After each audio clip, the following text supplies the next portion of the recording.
Hi, this is Magnus with another chess video for you. This one concerns a little tip for reducing blunders. I've been playing chess on chess.com now for just over a year, and I still make lots of really silly blunders. I'd like to think I make less blunders than I used to make, but I still make lots of blunders, and I still make very silly ones.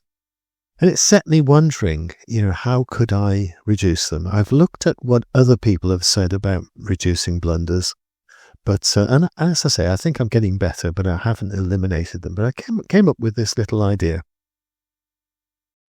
So first, let me just show you a couple of the blunders that I've made in some of my games. So in this situation, I'm playing white. I've got checkmate on my mind. My bishop's in place. My queen's in a good position too.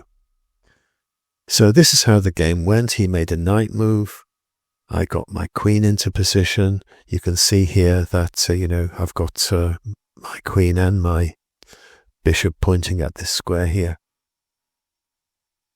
And he blocked my check with his knight.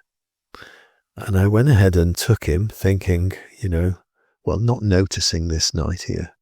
And of course, he took me. I mean, what a silly blunder that is.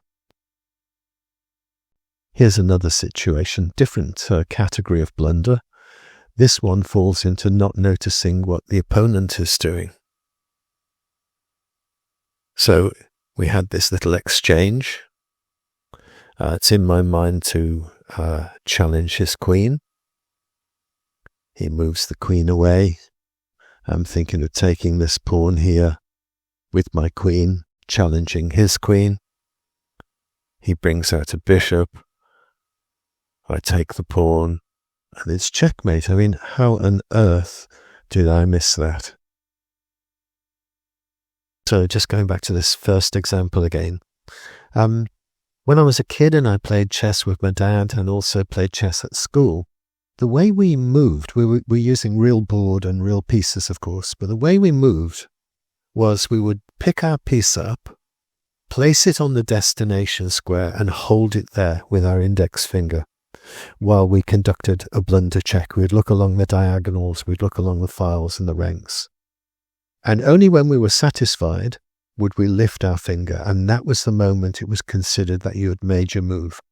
If while you were holding your piece on the square with your index finger, if you saw that you're about to make a blunder, you could move your piece back. That was the way we played.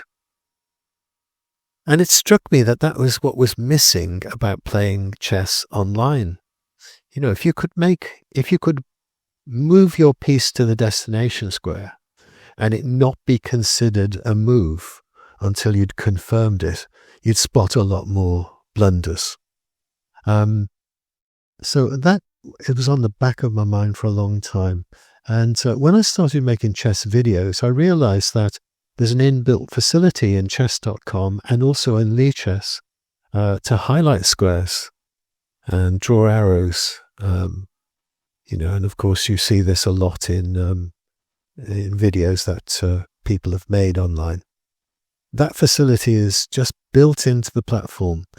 And I've recently realized that you can actually use that facility during live play.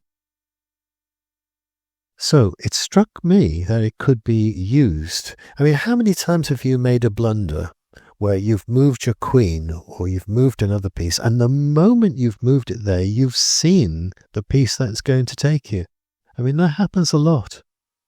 So it struck me that you could actually use this highlighting facility to good use when you're in live play. So let's going back to this situation where I check this black king. My opponent defends. Instead of making that queen move, instead of just going ahead and making that queen move there, why don't I just highlight the destination square, and as if I had moved, and then do my blunder check, look along the lines, look along the diagonals, look for knights in the vicinity, and I think it would increase your chances of finding such blunders. So that's it. That's the tip. So I'm not suggesting that you double move every single move in your game, but in pressured situations, in situations where you've had to think a little bit about your move and you've come up with what you think is the right move, why not just, instead of just going ahead and making that move, why not just highlight the destination square and then just look at the situation? And I think you'd spot far more blunders if you did that. So in case you don't know how to do this, it's extremely simple. It's just simply a right click. You can right click on the board anywhere and it will highlight the square for you. And to draw an arrow, it's simply right click and drag. That's all it is.